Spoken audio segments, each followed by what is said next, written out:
I'm freaking out about this poll. Yes, Magic the Gathering finally brings the wonderful world of Avatar The Last Airbender to form in this lovely set and jumpstart set. All of these cards fit nicely into a multitude of CEDH and EDH decks.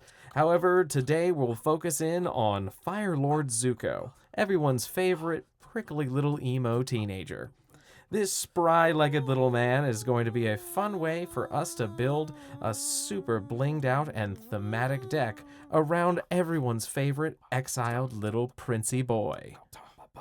See, now this one actually gave me some trouble though, because once I figured out what he actually did and finding a copy I could actually read, I came to the realization that he kind of is splitting focus between two very different things. Half of it wants to do +1/+1 counter synergy, and the other half wants to do self-exile. And those things really don't mesh. See, when you self-exile, all those counters disappear, and that's bad. So maybe we should focus instead on stealing and playing our opponent's cards from exile. Mr. Steal your shit and play it!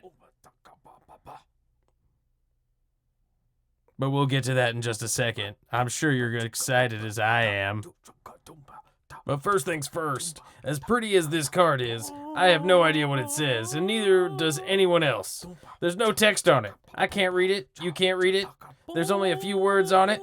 Well, I mean, there's his name, a 2 and a 4, and the artist's name. You get what I mean. I digress. So let's cut to a copy that I can read and act. There we go, much better. Now, Billy, why don't you read him the card? Fire Lord Zuko is a Mardu 3-drop commander that costs 1 red, 1 white, and 1 black. It's a legendary human noble ally with Firebending X, where X is equal to its power.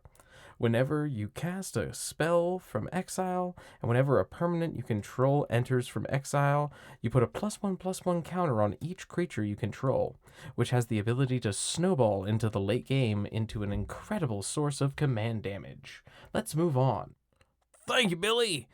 So let's go ahead and get down to the lands. Now, we're going to utilize a lot of basic lands in addition to lands that have abilities that we can use with our firebending mana at instant speed, whether it's to create just utility or value. Let's go over a few of them. Of course, we'll have our lands to cover our mana bases like our Triome and our Outpost. We also have a Command Tower, as well as an Urborg, Cave of Kalos, Sulfuric Springs, Battlefield Forge. We've got ourselves a Fabled Passage, and I've got a Prismatic Vista and whatever. Let's slow this down a little bit so that we can get a little bit more out of these lands. Starting off with this Rugged Prairie. We can use our firebending mana to give ourselves white mana to cast the abilities of things like this channel. And Fire Nation Palace gives other creatures firebending 4. Secluded Courtyard and Jasmine Dragon Tea Shop both can tap for mana we might still need to cast our commander, as well as there being several other humans in the deck. We can also use the ability of the latter, Jasmine Tea Shop, to create a creature token with our firebending mana if we have enough. Quarry Mountain Monastery we can also use to cast other things from exile from the top. 4 swamps, 4 plains, and 4 mountains will round off our basic mana. And then, of course, we'll have our classic 3 shocks and 3 fetch lands to help round out the mana base of the deck. These will be really useful in help fixing our mana bases. And remember, proxy good. Let's get to the creatures. Electro, Ashling, and Ozai here will let us keep our firebending mana through and into our next turn.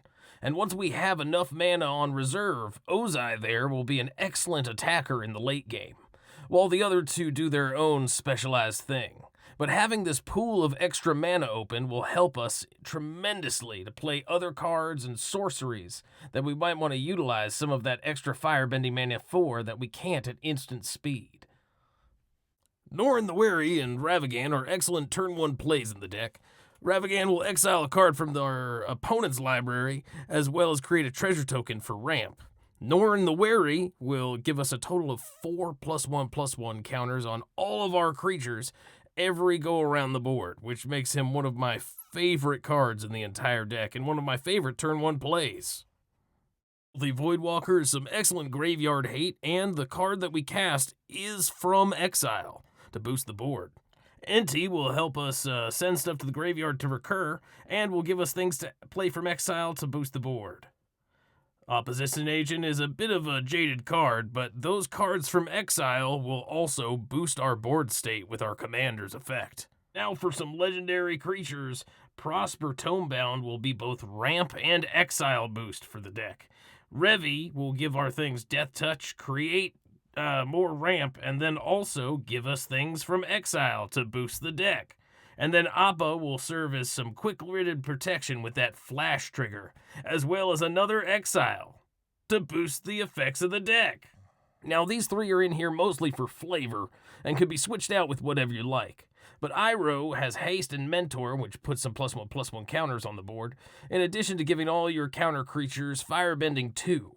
Iroh is an excellent way to get a bunch of mana on your turn or during anyone's combat phase, and Mai helps prevent storm decks from just blaring out of control, in addition for a flavor win. Always good to have the waifu. Now, of course, it wouldn't be a Zuko deck without Anger in your graveyard to give things haste, but I highly recommend Filth as a replacement to give everything Swamp Walk instead with that Urborg we talked about. Mother of Runes can be used to make something unblockable or grant it much needed protection, and Hopeful Initiate, a late game, can basically be an entire board wipe for enchantments and artifacts once we have the +1/+1 counters. Of course, an Imperial Recruiter can help us get any of these low-cost creatures, which we'll want to recur with Excurva, for instance. The Risen Past, a new card from Strixhaven that'll let us recur something 3 or less from our graveyard every time it attacks. Super Shredder, for instance, is a great choice for that, which will boost every time something's exiled from our field or anywhere else is removed from the battlefield, including when a player loses the game.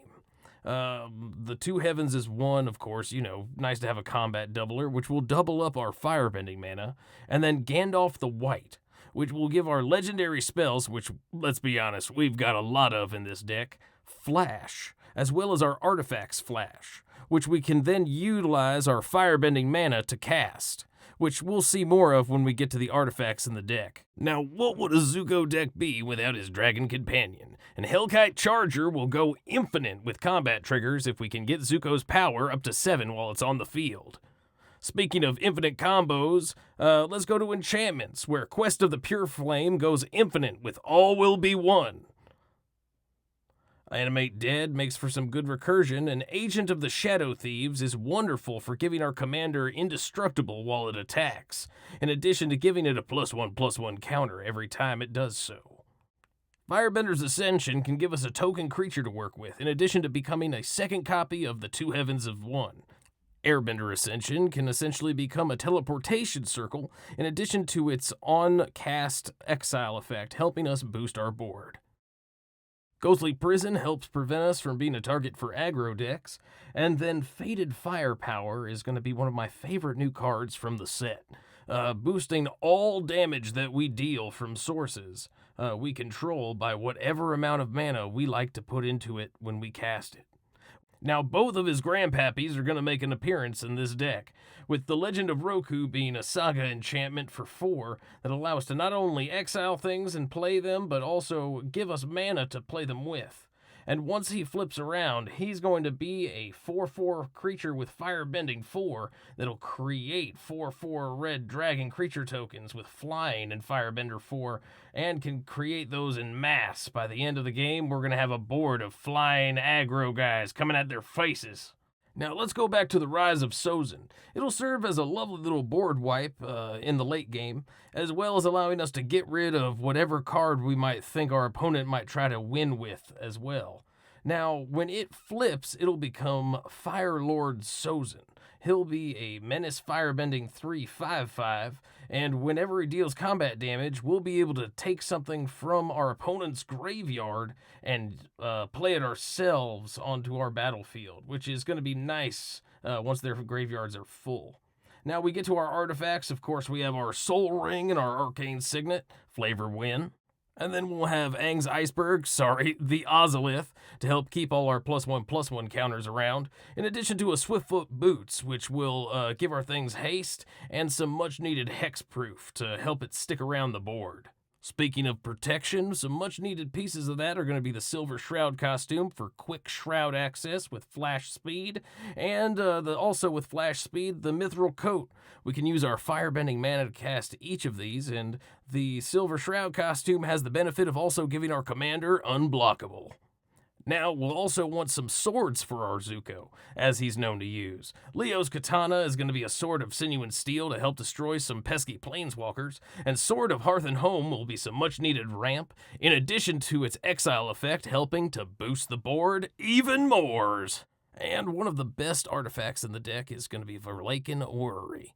This will allow us to cast any of our spells at flash speed utilizing our firebending mana. I mean, I love this card, and it's been one of my favorites for a while. Good to have a deck to finally put it in. To our sorceries, we've got Gamble, which can act as a lovely tutor, or if we don't have any other cards in hand, we can get our Anger or our Filth and immediately discard it to give all our things either Swamp Walk or Haste.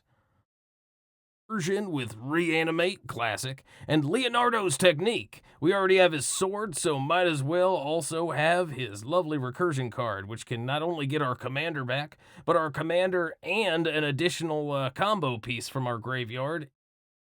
Now is sort of a pseudo board wipe era. We've got Morningtide's Light and Avatar's Wrath. We can exile any number of target creatures with Morningtide's Light and then return them to the battlefield at the next end step, which is really nice if we can cast it with Flash, because it also prevents all damage that would be dealt to you until the end of that turn.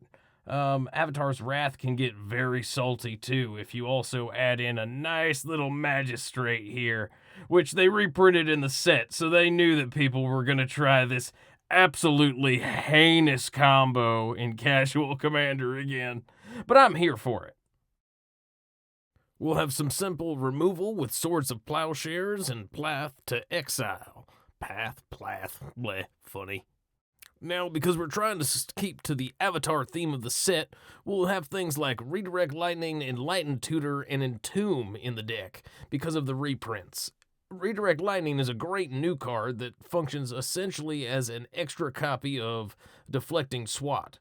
Enlightened Tutor can help us get Verlaken Orrery or the Ozolith, and Entomb can put Anger or Filth directly into our graveyard, or something else we might want to recur with one of our other spells. March of Reckless Joy is great with firebending mana, as is the Last Agni Kai with dealing with individual targeted removal. Dawn's Truce can be useful to use right before a board wipe, either by our opponent or our own board wipe. And You Find Some Prisoners can be both artifact removal or can be used to cast even more things from exile to boost the board. Now again, because it is this Avatar set, I have these wonderful reprints of some Game Changers. Originally printed in Ikora, these cards are free to cast if you have your commander in play. Flawless Maneuver, Deflecting Swat, and Deadly Rollick each are incredible cards. But if you want to go with lower cost, the Flare set also works excellently, but you will need to sacrifice a creature of said color in order to cast them for free. But they do relatively the same things. In fact, I'd love to use a deck that has both of these sets of cards in it in the future if possible. And so that's the deck. I hope that you enjoyed this video and breakdown of my Firelord Zuko deck. But if you didn't like it, put it in the comments, I guess. And give me a heads up of what cards you liked from the set and maybe wanted to build in your decks. Well, it's been a couple of months, so I'm sure there's a lot of cool stuff around. I'm excited to see what people built, and I'm excited to make more videos like this. Should be a lot of fun. I mean, I've got a lot more free time since the shop closed. I miss the people, really. Oh, and the piles of money. Anyway, HD here, wishing you a wonderful rest of your Mother's Day weekend. Thank you. Oh, I forgot to buy a Mother's Day card. Shit! Mother's Day card. I digress. Billy, read him the card. You think I should use a different voice for this video? Do you think my voice might be a little too crazy? I mean, there was that content creator. He already made a video for this deck. And I mean, his cousin was literally Zuko. I mean, I don't know if I can top that. I also forgot a bunch of cards like Feed the Swarm for enchantment removal. Or, I don't know. I feel like I left out a bunch of stuff. Oh well, confidence.